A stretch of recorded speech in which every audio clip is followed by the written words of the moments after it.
Vice President.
There's no cameras on here right now.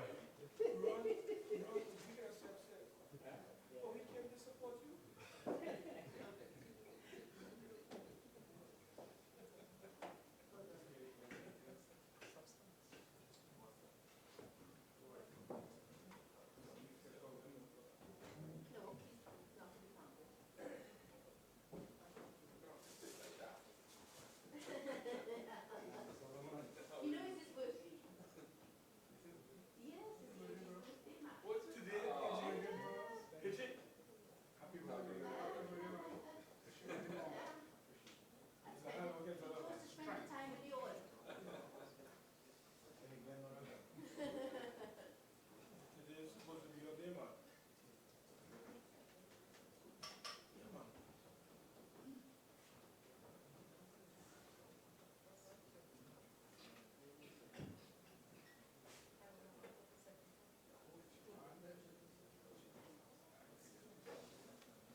Minister of Works and Transport.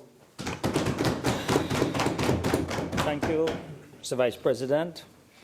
Mr. Vice President, let me start by saying the Ministry of Works and Transport is committed to bringing about sweeping changes to the motor vehicle legislative landscape by introducing new laws for the safety of all citizens of Trinidad and Tobago, assisting law enforcement in the fight against crime, and transforming the licensing division to eradicate poor customer service, inefficiencies, administrative weaknesses, and corruption.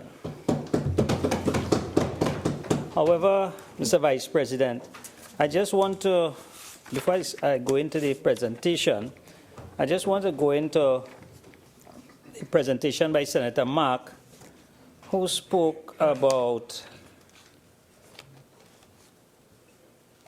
the consultation.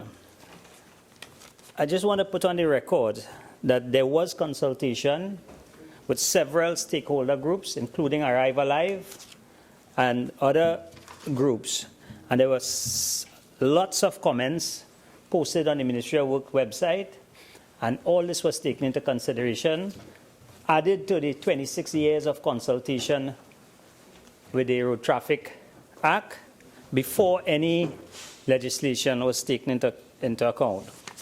I also want to refer to Senator Mark, who spoke about the revenue derived from this initiative. Mr. Vice President, when we're speaking about the carnage on the road and regulations, revenue is not the ultimate goal. Revenue could never be the ultimate goal, because the idea behind the amendment of the Motor Vehicle Act is to ensure that protection to the road users is paramount. And I would like to refer to an article in the Express at a sod turn-in this morning in the Sea Lots area, where the Ministry of Works and Transport had the sod turn-in ceremony for the walkover. And present at the walkover were two of the victims who, unfortunately, on February 24, 2013, found themselves on the wrong side of a vehicle. And I just wanted to quote from the article. It's the Trinidad Express. It's today. On that day, a car driven by an off-duty police officer rammed into 6 people as they were waiting to cross the Beetham Highway in the vicinity of Sea Lots. Sea Lots resident Heidi Paul, 28, and her 2 daughters, aged 8 and 7, were killed on the spot. 3 other persons, Ryan Rampasad, Amanda Lala, and Abigail, were critically injured, still unable to walk as a result of the accident. Mr. Vice President, I just draw a reference to that so that we could understand that road regulations and penalties is not about raising revenue. Yes, that you do get revenue from it, but that is not the aim and the goal of implementing the strategy.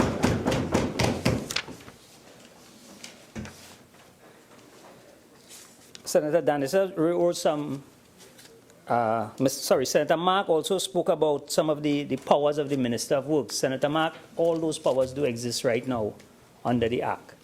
So this is nothing new for any Minister of Works and Transport in Trinidad. And the breathalyzer is there under the Act right now, and the speed guns. So this is just adding to the remit of the Minister of Works. Having cleared the air on that, Mr. Vice President, the safety on the road is of paramount importance to all road users, pedestrians, commuters, and drivers. The Ministry notes the lapse in the enforcement of the law relating to inspection of motor vehicles to ensure their safety and roadworthiness. After consultations with the Licensing Division and stakeholders, the Ministry accepted the recommendation to include a schedule of fixed penalty offences offences of failure to inspect a motor vehicle and with demerit points. In other words, once this bill becomes law, Mr. Vice President, enforcement officers will be empowered to issue a fixed penalty ticket to a motorist who drives a motor vehicle that has not been inspected in accordance with the law. By making this a fixed penalty offense, the state now ensures that vehicles are roadworthy and safe for all our citizens. Motorists and owners of motor vehicles over this categorized age should take note that their vehicles should be immediately presented for inspection as mandated by the law. If they have not done so,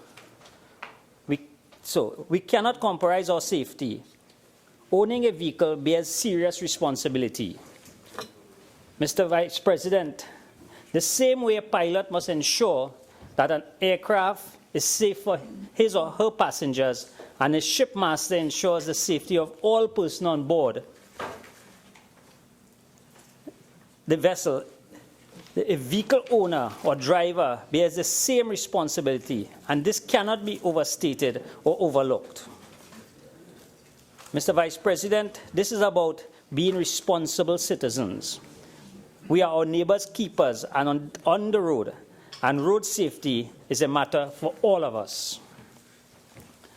Mr. Vice President, in October 2016, the Ministry of Works and Transport convened an operationalized working team comprising the following: the Ministry of Works and Transport, the Transport Division, Legal Service Division, Central Planning Unit, ICT Unit, Corporate Communication Unit, the Ministry of the Attorney General, the Judiciary of Trinidad and Tobago, the TTPS, the TT Post, and the Ministry of Public Administration. The working group began its initial meeting in October 2016, and discussions were geared towards completing and operationalizing plans to give full effect to the bill.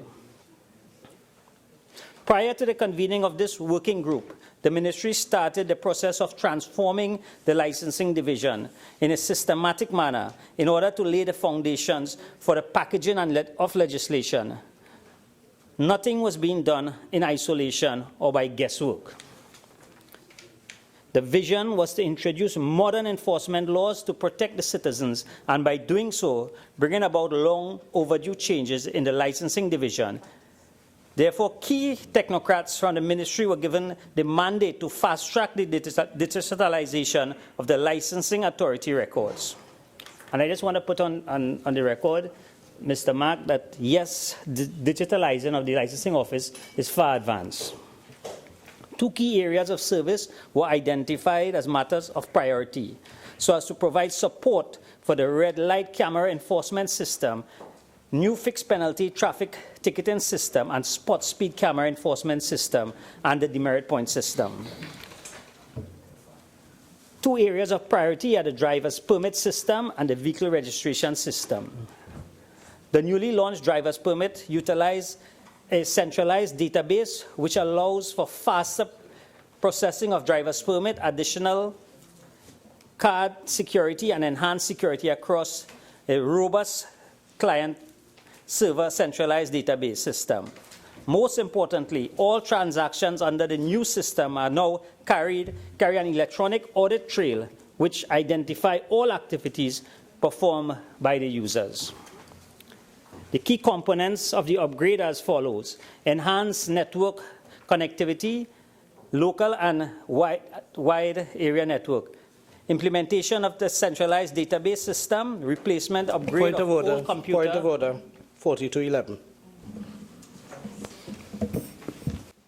The Honourable Member is referring to his notes, so I will allow him to continue. Honourable Member, just be mindful of the Standing Order 4211 that does speak towards reading.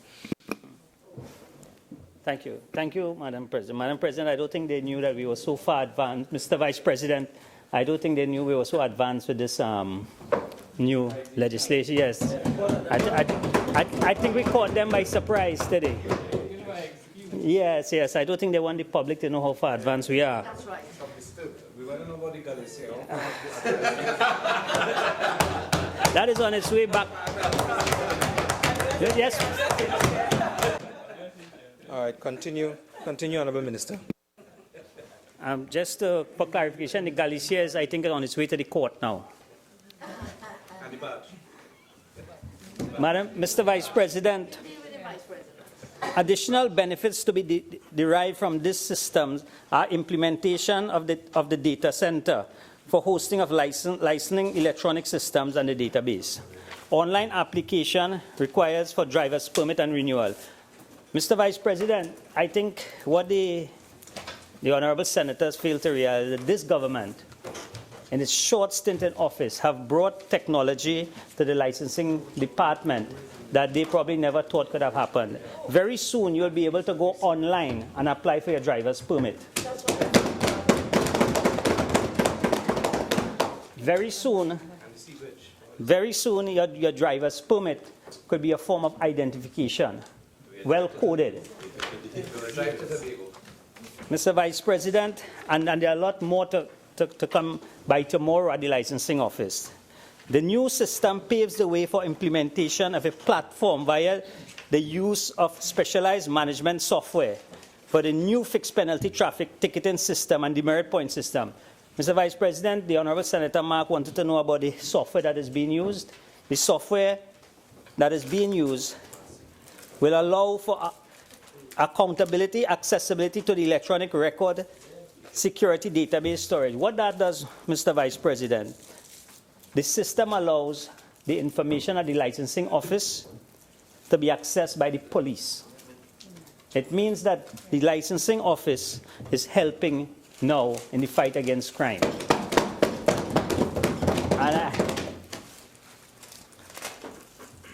And the software allows the introduction of handheld device for ticketing, provision of online services for offenders, payment of ticketing at key convenient location. What does that mean, Mr. Vice President?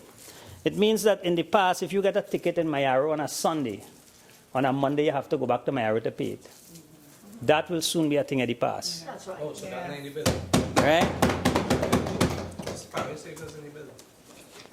Another critical area, sorry. Please allow the member to make his contribution. Thank you, Mr. Vice President. Another critical area for reform of the successful implementation of the legislative package is the reform of the vehicle registration system. At the licensing division, this will have a direct impact on the red light camera enforcement system.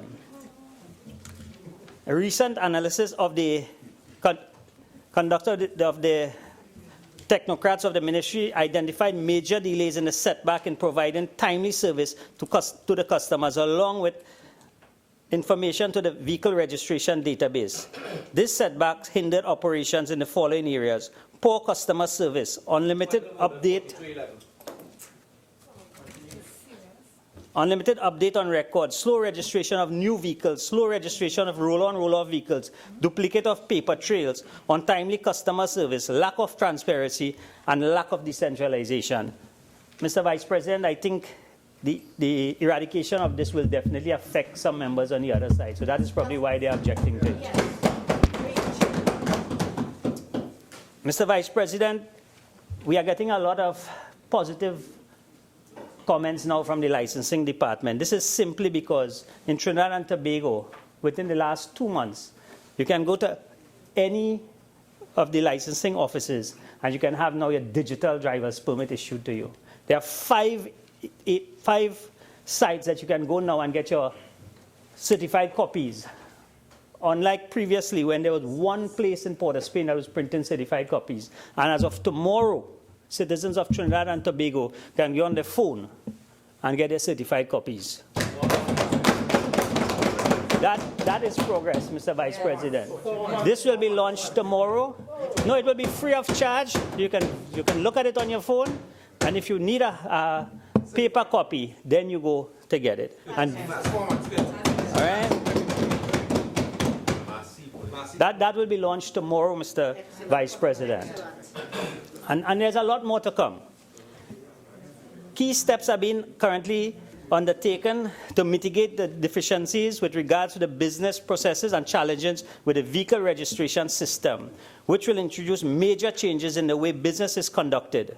These changes will ensure that adequate processes and technology are in place to allow for healthy data integration, timely service accountability, and transparency, something that the people on the other side don't subscribe to. In addition, these changes will be absolutely necessary for implementation of red light enforcement purposes, point system, and spot speed enhancement.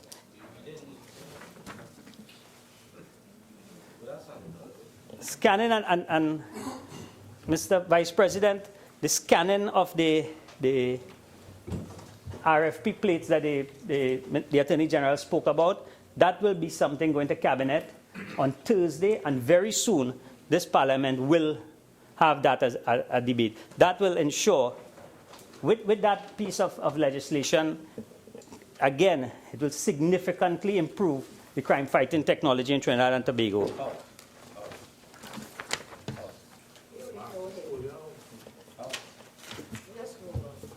Mr. Vice President, the status of the rolling out of the new registration system. Completed business processes modification, software modification complete to allow for new vehicle registration. Mr. Vice President, there are a lot of vehicles that come into the country at the port.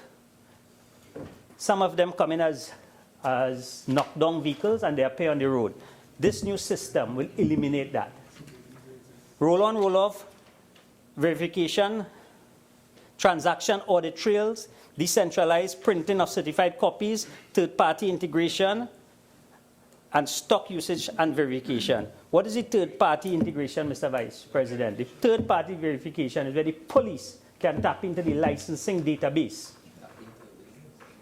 And if the police, just like you see in North America and developing countries, a police is driving behind your vehicle, they can plug in the number, they have the access to the database, they will be able to pick up the information. What we are taking this country to is to a new level in policing.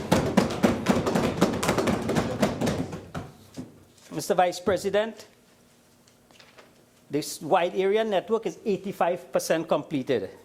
Sharing the data with the police is completed. So the police, as we speak, can tap into the licensing office database. The hardware acquisition is completed. The data center identification is due to complete by May 31st, 2017. So we are well on the way to have this system implemented once the law has been passed and proclaimed.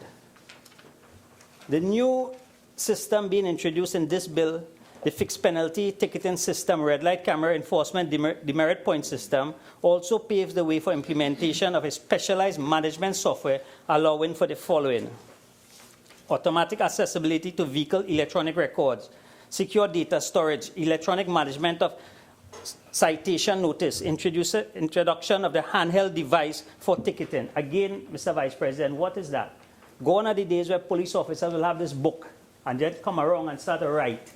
What police officers will have now is a handheld device that tickets will be issued from the device. What that does,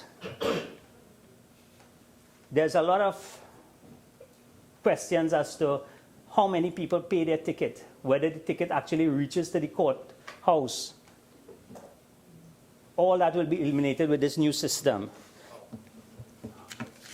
Is it a web-based technology? They wouldn't, sorry, Mr. Vice President, I'm addressing you, but I know we'll have to explain what web-based technology is to them. Sorry about that. The Honorable Chief Justice have given, all right, Mr. Vice President, I withdraw that. The Honorable Chief Justice has given his full endorsement to this legislative initiative. Senior technocrats of the judiciary have played a leading role on the working team in order to prepare the magistrate court around the country to dispense their part in the new initiative. Resources will be allocated to facilitate compensation and connectivity with all traffic courts as well as TTPS licensing division. Mr. Vice President. Sure. Mr. Vice President, I just wanted to ask the Honorable Minister, is the judiciary, the influence of the judiciary in legislative matters is worrying?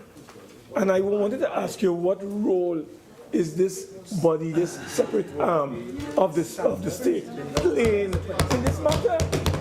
I don't understand it, Madam Mr. Vice President. If you can give us a response. Thank you. Mr. Vice President.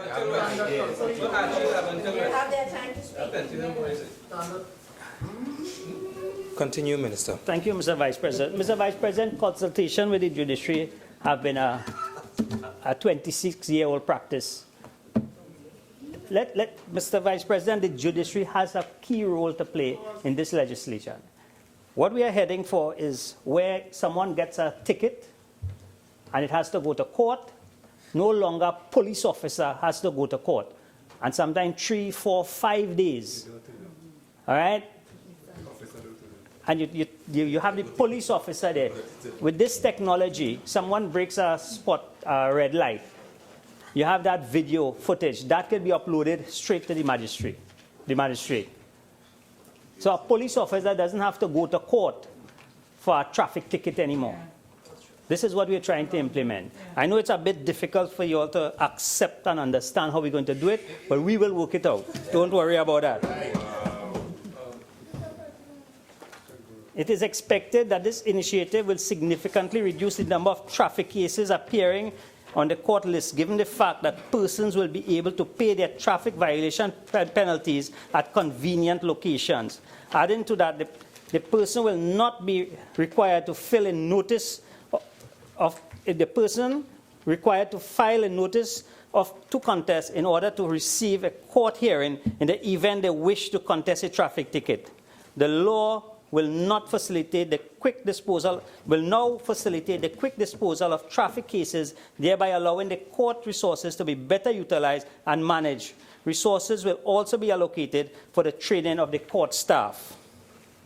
The Trinidad and Tobago Police Service, the TTPS.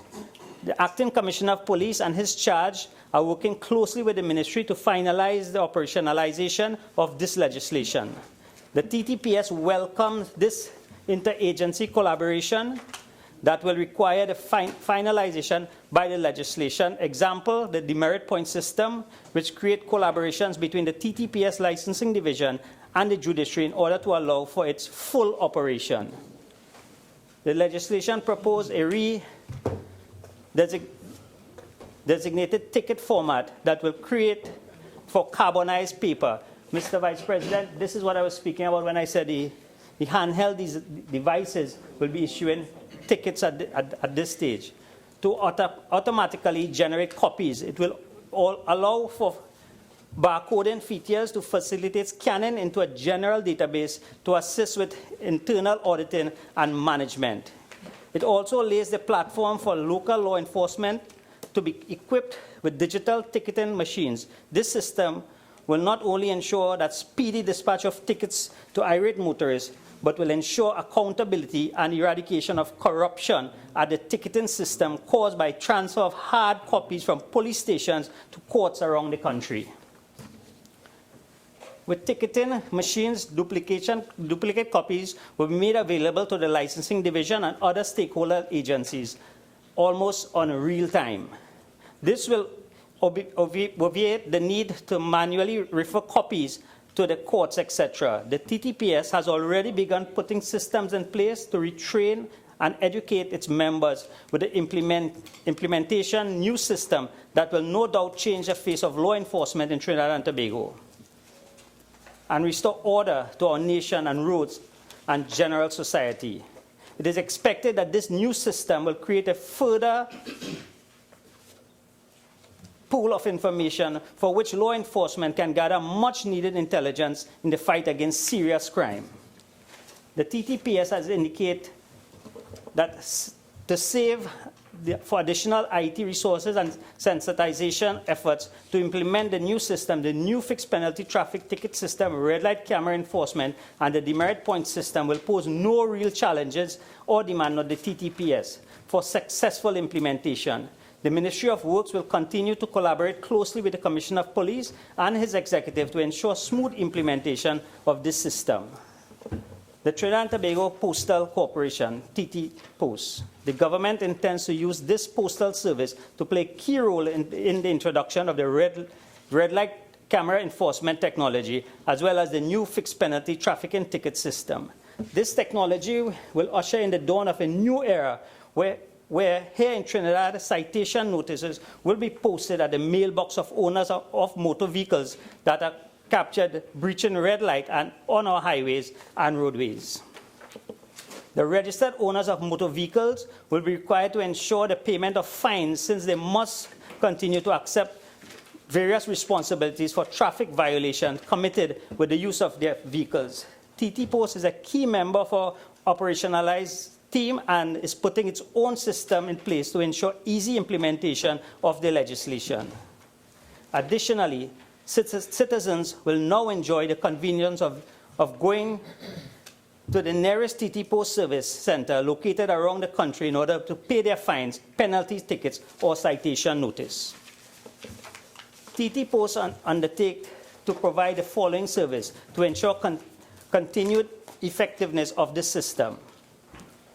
Knitting of citation notice into tray packs, labeled and delivered within 5 days of the violation. Receipt of tickets payment at selected TT Post outlets nationwide. Receipt of tickets payment online. Remittance of revenue collected to the controller of accounts on a weekly basis. Providing monthly reports to the ministry on a regular basis. TT Post has experience when providing courier service to the Ministry of Finance, Ministry of Health, and the Ministry of the Attorney General and Legal Affairs. The ministry continues to dialogue with TT Post on the cost proposals for the service they will offer for the execution of this project. The Ministry of Works and Transport, the ministry intends to provide accommodation for a traffic enforcement center to comprise of police officers, traffic wardens, and licensing officers. The Traffic Enforcement Center will be the place where citation notices will be processed after the video footage evidence of the red light breach is assessed and certified by trained law enforcement officers prior to the generation of a citation notice. Once generated, the TT Post courier will collect the notice and deliver it to the intended recipient. The Traffic Enforcement Center will be the place where information on demerit points will be assessed and will be central responsibility for all fixed penalty tickets issued by the law enforcement officers. The center will provide expert technical support to the licensing division in order to ensure smooth administration of the demerit point system, red light camera enforcement system, and the new fixed penalty ticketing system. The ministry will ensure that appropriate software and hardware resources are provided and deployed to all key agencies to ensure connectivity and a smooth operation of the new system throughout Trinidad and Tobago. It is recognized that in order for this initiative to be successful, a full embracement of modern technology is required. An informational technology operationalized subcommittee comprising all stakeholder agencies was also established to ensure an in-depth analysis is made of the IT resources required for seamless transition and execution. In the past, policymakers have fundamentally erred in passing laws that took years to become operationalized. Recent examples of these are laws governing the speed guns, which was passed in 2013 and took 3 years to become operationalized. Penalty point existed in our law books in the year 2000. It is only now being a reality in Trinidad and Tobago. The first DNA Act was passed in 2008, and the DNA custodian was only recently appointed. And there are many examples of Parliament passing legislation without structure for operationalizing being pursued. And by those whose responsibility it is to ensure operationalization matters are settled. 4211. Minister, I'm about 2 minutes off. All right. Just remember Yes. The ministry has adopted a different approach with this bill. While focus was being placed on drafting the law, equal focus was also given to operationalization matter. I wish to assure this Parliament and the national community that this bill will go into full effect once passed by the Parliament and proclaimed by the President. Madam President, I thank you. Senator Ameen. Madam President, I thank you for this opportunity today to make my contribution to this piece of legislation entitled An Act to Amend the Motor Vehicles and Road Traffic Act. Madam President, when I heard the Attorney General pilot the bill, I felt that this really is another piecemeal attempt at getting things right with the whole road traffic and motor vehicle system in our country. And, Madam President, the contribution of the Minister of Works, the Honourable Minister of Works, has confirmed that. Madam President, the UNC opposition is in support of making our nation's roadways safer. In fact, many of the measures in this current bill were introduced by the People's Partnership Government with the proposal for the Motor Vehicles Authority, and it provided exactly what the Attorney General in his opening presentation agrees that Trinidad and Tobago needs: a holistic reform of our traffic and motor vehicle laws, something that this bill fails to do. Madam President, some of the features of that in this 2014 Act were introduced, and the infrastructure had already been put in place to begin the pilot programs, such as the introduction of the red light camera system, the use of speed guns, as mentioned by the Minister of Works, the demerit point system for driver's license. And those are very good initiatives. Unfortunately, though, this Motor Vehicle and Road Traffic Bill 2014, in an attempt to deal with the lawlessness on the roads, it certainly is a very watered-down version of what our Parliament should be looking at. And in this regard, I feel that these measures are destined for failure. Madam President, just as building more jails doesn't reduce crime, simply increasing the penalties and the fines or jail terms would not necessarily reduce the carnage on our roads. And that should be the priority of the government. Most of all, Madam President, this bill fails to deal with the rampant corruption in the cesspool that is the licensing office. To take the same monster and put new clothes on does not fix the problem. It is no secret that in this country, and I am surprised that the minister did not mention some of those issues at licensing office, because almost every minister over the past few decades would have faced the rampant corruption at the licensing office and would have found challenges. This minister didn't outline that he faced any challenges. It is no secret that in this country you could get almost anything at licensing office for a fee, not a legitimate fee that is approved in the law. Madam President, there are many examples where young people, first-time drivers, who fail their driver's tests over and over, but for a fee to the right person, they could suddenly get their driver's permit. That is no secret in Trinidad and Tobago, and that has been going on for years. Madam President, there are people who do not even speak English. There are a lot of Chinese nationals and people speaking Spanish coming into Trinidad, barely a word of English. Can they even write or read the test that is required to become a driver? But they get their driver's permit. They get their license. How are we dealing with that? Madam President, there are many who in Trinidad and Tobago will know that there are people who renew their license from home, not through the technology described by the minister, but because they know someone and for a fee, for the right amount of cash that is off the books, again, not a legitimate fee, your renewed driver's permit comes home to meet you. License plates. License plates is another issue that was mentioned previously.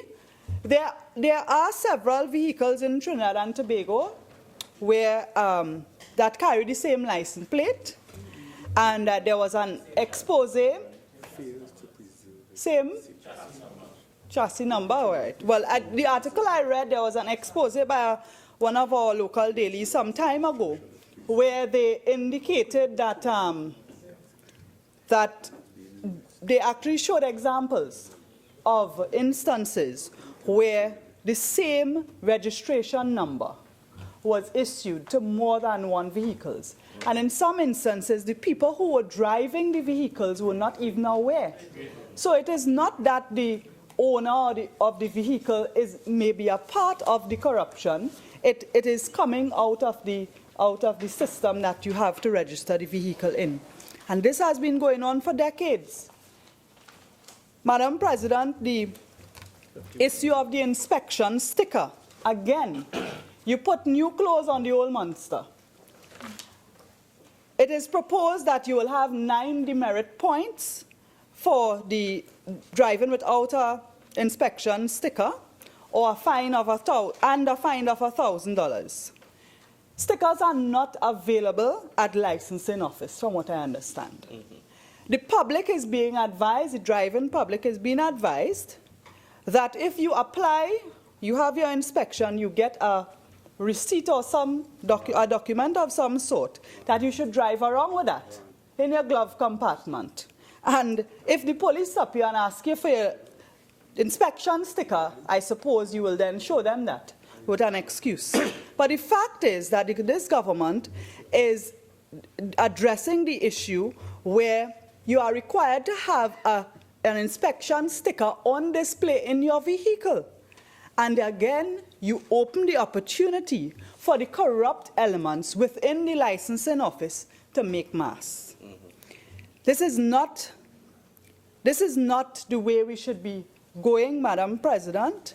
There is the need to address the whole issue in a holistic manner. And the Attorney General, I think in his presentation, he sounded as though he was in support of that. He indicated his own participation when in opposition in the discussion surrounding the proposed Motor Vehicles Authority and so on at that time, and he seemed in support of it. But sadly, he indicated that it was biting off a little more than you can chew. And he indicated, I think, that there were 64 times that there were amendments. And today, what are you attempting to do? Make it 65? 94? Sorry. So today you want to make it 95. That is not an achievement. Madam President,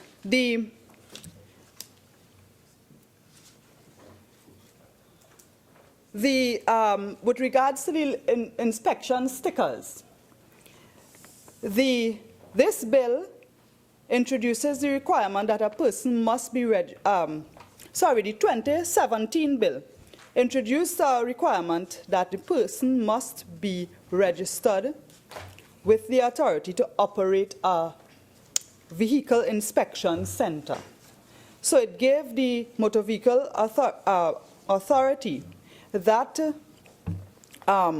power, so that a vehicle inspection center certificate could be issued to a garage or to a facility, for want of a better word, and therefore people could go to different parts of the country and have their vehicles inspected, but it must be, and it will be, and this inspection will be valid for 5 years, but it must be approved, an approved center, and of course the Motor Vehicle Authority would have had power over that. Those are the types of steps I really would like to see in terms of decentralizing, in terms of making the services more accessible. Yes, I'm in support of the use of technology and web-based service, but we also have to think about those rural areas that may not have access to technology. Madam President, I listened to the presentation of the Minister of Works before me, and this is not the first time that this minister is claiming initiatives of the People's Partnership as his own. And Madam President, with good reason, these are good initiatives. Madam President, I recall that in January of this year, there was an article in the Trinidad Express with announcing that there was going to be a new driver's permit, a new driver's license with special security features and so on. I recall there being a licensing, driver's license that was launched under the People's Partnership, and it sounded very similar. When I checked, Madam President, in January of 2011, the People's Partnership launched that new thing he talked about. And all the groundwork was set for what the minister is describing. However, if you are not using it in the entire motor vehicle management system that it was designed for, you really are going to be wasting all the technology and all the security features that it's supposed to have. I just want to quote the Permanent Secretary in the Ministry of Works in that article in Trinidad Express, January 12, 2011, where she indicated, Ms. Cheryl Blackman is the person, she indicated, and I quote, "The permit will be different from what we have right now. So people will be alert that this is the bona fide new permit until the Motor Vehicle Authority is set up. Then we will have another kind of permit. This one is temporary, speaking of the one in 2011. When the Motor Vehicle Authority is set up, we will have a different kind of permit with inherent security features." The new permit that she's describing is the one that the minister spoke about. January 2011. Oh my God. You should apologize. Oh, thank us. Just thank us. But it is commendable that these initiatives are still in place, because without it, I really don't know what some of the members on the other side would do. I mean, we have some other areas, but we wouldn't discuss that today. No new ideas on that side. There really are no new ideas, still no plan, but at least some good things are getting through, but unfortunately, it is getting through piecemeal, and it defeats the purpose. With regards to the Motor Vehicles Authority, most of the work was already done.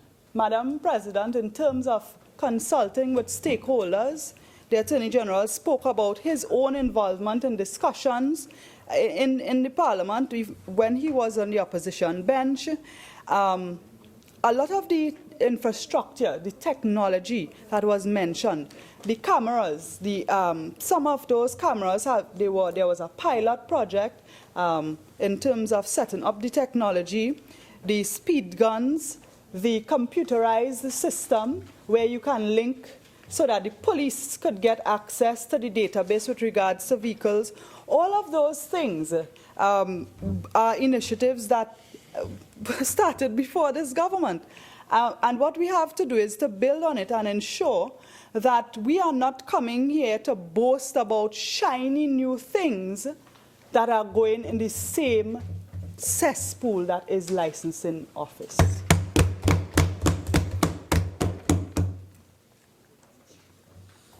Madam President, compared to what the objective of the motor vehicle, that proposed legislation that would have given birth to the Motor Vehicles Authority, this 2014 bill, the objectives are much more limited, and it seeks to deal with the registration, licensing, and to regulate motor vehicles and drivers, to regulate road usage in Trinidad and Tobago. And sorry, let me just say that over, Madam President. I just mixed up some of my notes. The 2017 The 2017 bill that is being debated now, it seeks to introduce a system of traffic violations for certain breaches, to provide for the implementation of the red light camera system, to provide for the demerit point system, and all of these were in the 2014 legislation. However, it is not reflective of the holistic reform that is required. The objective of the bill in 2014 was to establish the Motor Vehicles Authority to perform certain functions. The authority's two main functions would be to register, license, and regulate motor vehicles and drivers, and to regulate road usage in Trinidad and Tobago. And that 2014 bill would have repealed the Motor Vehicles and Road Traffic Act, Chapter 4850, and the Motor Vehicles and Road Traffic Enforcement and Administration Act, as well as the Maxi Taxi Act, Chapter 4853. And the bill was comprised of 272 clauses and 11 schedules. Much, much more comprehensive. And I think this is the opportunity for the Minister to, the Attorney General, to include some more of these measures so that you could make this really effective rather than just making it amendment number 95. Madam President, the proposal for the Motor Vehicles Authority was that it would be governed by a board of directors appointed by the Minister of Transport, and the board would consist of members, 9 members, including a representative from the Ministry of Transport, a representative in the public's interest, because it's important to have the public view on these matters, a representative of the Trinidad and Tobago Police Service, and 6 other board members who must possess special qualifications or experience in either finance, law, automotive engineering, motor insurance, traffic engineering, or business. And the chairman and deputy chairman would have been appointed by the Ministry of Transport. It also provided for the motor vehicles enforcement officers who would be employed by the authority for the necessary and efficient administration, management, and performance of the authority's function. They also, of course, were provisions for appeals, and there was for an appeals committee and so on. But, Madam President, I just want to go into a few of the clauses that I have a serious issue with. Now, some were mentioned before, but so I would not repeat them, but I want to go to where there's mention of a change in the penalty for windscreen or window of a motor vehicle not to obscure the view of inside of the vehicle from outside. Previously, well, I should say currently, it is within the judgment of the police officer. So if the police officer's eyes real good, he could see through your tint, you might get a free pass. But if his eyes not so good, or the glare humbug him at that time, you could be charged. So it leaves too much room for subjectivity. And it's similar to the point independent Senator Dr. Danishra Maharbi made with, what is excessive?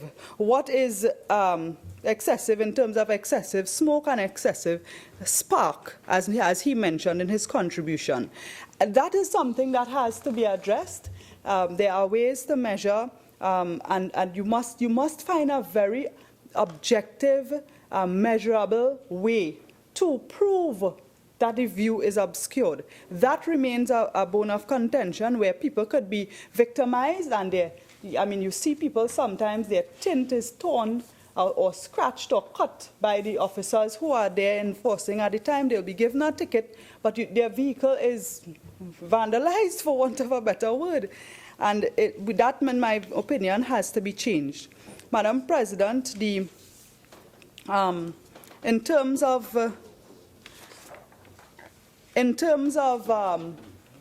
persons who are differently abled, I want to mention that in the in this present bill, Section 48, there is a part that says, Section 48 details the physical fitness requirement for which a transport officer must be satisfied when issuing a driver's permit.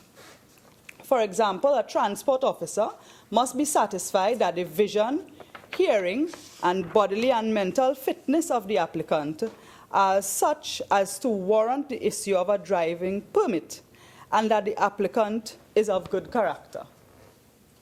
Again, very subjective. However, I just want to compare that. I don't know how well qualified a transport officer will be to indicate, as opposed to a medical doctor, for example, in terms of indicating disability. Madam President, in 2014, one of the proposals in that act indicated, provided for the use of differently abled parking permits to allow access to parking spaces designated for the exclusive use of this differently abled person. And a qualified medical practitioner had to certify that the applicant for the said permit is in fact differently abled. And a differently abled person was defined in that act, in that bill, as a person whose mobility is limited as a result of severe physical disability through paralysis, lower limb amputation, heart or lung disease, or other debilitating impairment. And they also spoke about vision. This, Madam President, is something that I think would have been easy to implement so that it would make it easy in our society where people park in those nice blue spots marked for parking for differently abled persons because the sun is too hot. So often you have even police vehicles. Yeah. We have seen where police vehicles are parked in those specially marked places. I've seen it at Movie Town. They're going to go about their own personal business and they park in that specially marked spot because it's convenient and close. So we have to, Madam President, and I really would like to see this as a consideration of the minister to include in his in these regulations in terms of providing for penalties where people who do not have special parking permits, parking spots marked for differently abled persons. And I know Senator Roach might have his views to put in to add to that because he always speaks on behalf of the disabled and differently abled community. Madam President, I thought I would have heard in this discussion as well a revision of the speed limit. When this government decided that it was going to implement the laws with regards to the speed limits, there were a lot of discussions in the public domain with regards to revising our speed limits.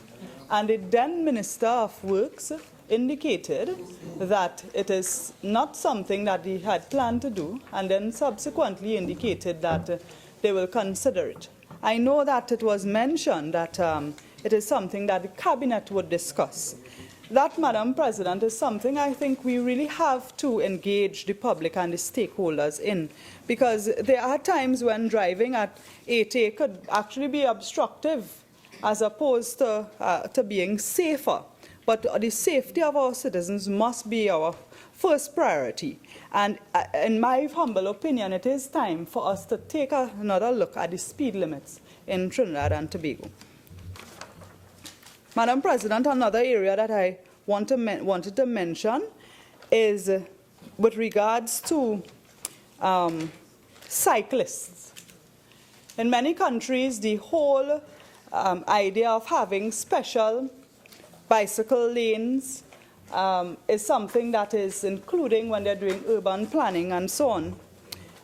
In our laws at present, there are restrictions for a cyclist riding or holding onto a moving vehicle, and the fines for that are addressed as opposed to for being $2,500. There were changes in the fines, but there were not revisions in terms of the actual offense. The section here doesn't provide for the protection of cyclists and for regulating bicycle lanes. So, if, for instance, making it illegal for a vehicle to drive on a bicycle lane. In this thing, public grass and public spaces has more protection than cyclists at this time, because there are provisions for where it is an offence to drive on grass and so on in public space. But there's no provision for bicycle lanes and to allow cyclists protection. And if we have to go into advance ourselves in terms of urban planning and greening our environment and greening our urban spaces, we have to take into consideration the protection of our citizens and, in fact, bring laws that would encourage people to use bicycles. In Holland, I think I saw an article where there was an entire town where there were no cars because people use bicycles. And there, whether it might be 4 degrees, it might be 0 degrees, people are going out on their bicycles because the incentives exist. So we have to head in that direction, and that is will have to be part of our traffic management.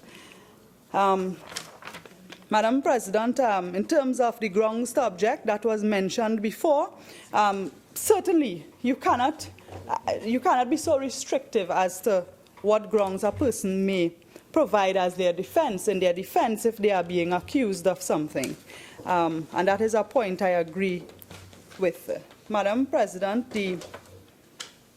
the Attorney General had mentioned that that to go with the recommendations that were made and to do complete reform would be biting off more than we can chew.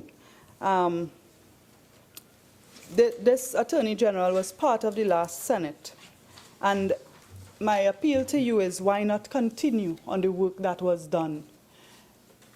Because a lot of that work was done by the technocrats who are still in the ministries, whether it is the Ministry of the Attorney General or the Ministry of Works, and those senior people who have served in public office as public servants for many years, and you should not let that go down the drain.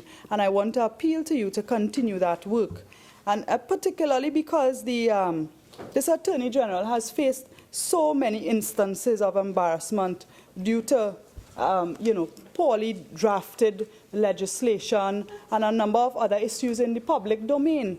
And this is an opportunity for him to bring good, wholesome legislation to the Parliament and to deal with the problem in a more comprehensive manner.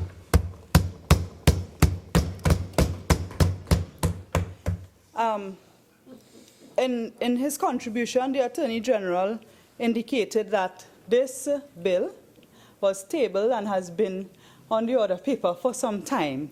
And I quote, "There has been no public outcry on this bill." You know what? The murder rate is up. Food prices are up. Unemployment is up. Gas prices up. Property tax is coming. People in this country are in survival mode. Correct. You think they have time to discuss these things? They don't even know. Some people are not even aware. And the fact is that in addition to all of the oppressive measures being introduced by this government, these fines seek to increase. This bill seeks to increase the fines, and it doesn't deal with the real issues. So I'm saying again, are you going to just go harder at the citizens when you are failing to deal with the system that is rotten to the core? I am not in support of simply increasing the fines. I am in support of reforming the system in a proper way. I am in support of making our citizens safer, and that should be the focus of this government. Madam President, when I heard the minister make that statement that, there was no public outcry, it reminded me of a statement made when the Minister of Finance was on an interview on national television, referring to the increase in the price of fuel, when he said, I raised the price once, I raised the price twice, they haven't rioted yet, so I might raise it again. So I will raise it again. And that type of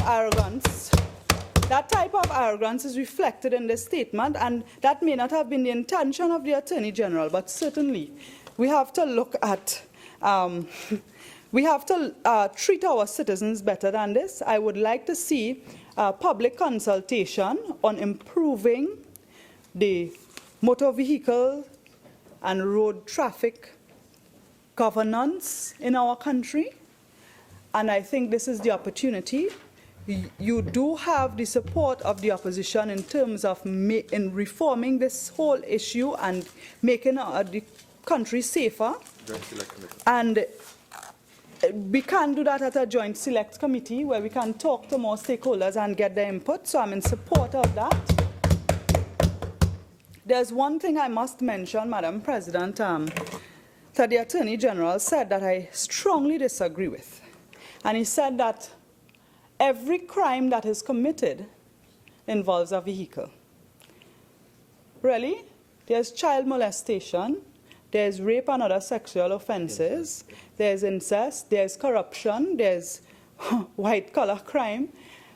There's a lot of crime in this country. There's a lot of crime in this country, and I agree with him that the laws of Trinidad and Tobago applies to everyone in Trinidad and Tobago, not to some alone. And even though he may enjoy some exemptions, the fact is that we have to protect every one of our citizens. The opposition is part of that check and balance for the government. And in this regard, I want to urge the Attorney General to perhaps stop thinking or trying to make the population think that this Motor Vehicle Road Traffic Bill 2014 is a fix-it for crime. Because these issues discussed here does not address the violent crime that we see in our country, the bloody and heinous, the increase in bloody and heinous crimes, and particularly where our children are at risk. So these measures do not address that. And please don't fool the population or try to fool the population into thinking that this is part of you addressing crime, because clearly the government has no plan for crime and they have not been able to get a handle on it. So to use this is like telling me you go to the shop and you buy a $1 plaster, and I mean, really, what are you going to fix with that? If you have a paper cut on your finger, it might address that. It doesn't address the bullet wound or the stab wound that you might have. So, Madam President, I look forward to working with the government. If this bill goes to a joint select committee, I urge that if we could make that decision, and so that we could engage some more of the stakeholders. And I look forward to us doing some more meaningful reform and some more meaningful changes, particularly when it comes to use of technology and so on, but at the end of the day, to protect the citizens. Thank you, Madam President. Madam President, I beg to move that the Senate do now adjourn to Tuesday, the 9th of May, 2017, at 1:30 p.m. We plan to do the motion on salaries and allowances of the procurement regulator, which is expected to be debated in the House on Friday. And time permitting, we will continue debate on the Motor Vehicle and Road Traffic Act as we're currently doing now.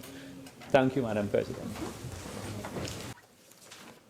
Honourable Senators, the question is that this Senate do now adjourn to Tuesday, the 9th of May, 2017, at 1:30 p.m. All in favour say aye. Aye. Any against? The ayes have it. This Senate now stands adjourned to Tuesday, the 9th of May, 2017, at 1:30 p.m.